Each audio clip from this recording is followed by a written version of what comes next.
லங்கேசா, என் அருகில் வருவதற்கு முயற்சி மேற்கொண்டால் உன்னை வதைக்கவும் துணிவேன்.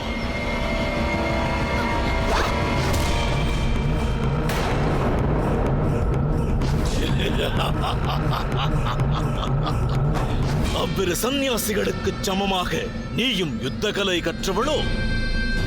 மிகவும் வேதனை கொண்டேன் சீதா.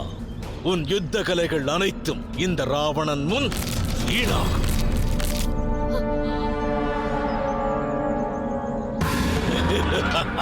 லங்கேசா, தீச்செயல் புரிவதற்கு முற்படாதே. என் ரகுநந்தர் கரத்தால் மண்ணில் சாயாதே.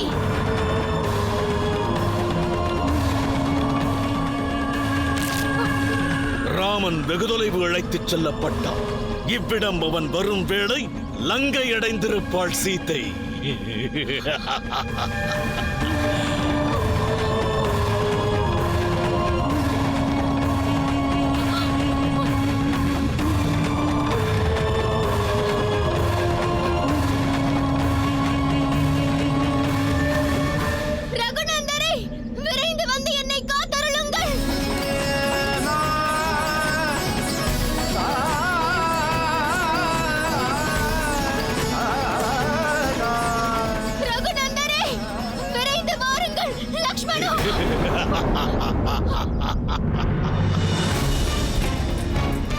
அவ்வானை எட்டும் அளவு உரத்த குரலில் கூக்குரலிட்டாலும் வீணாகும்.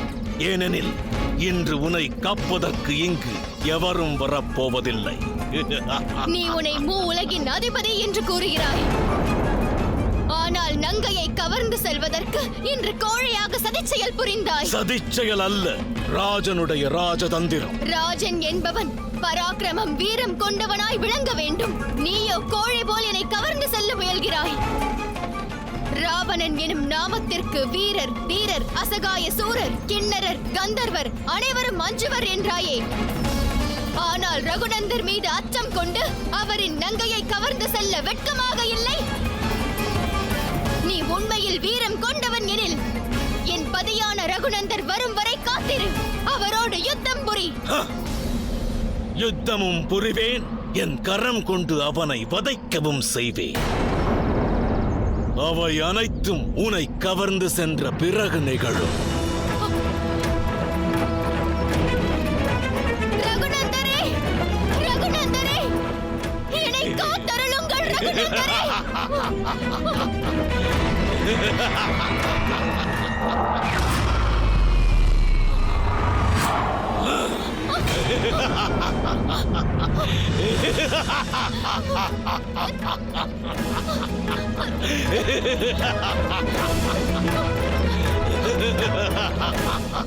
ரகுநந்தரே, ரகுநந்தரே.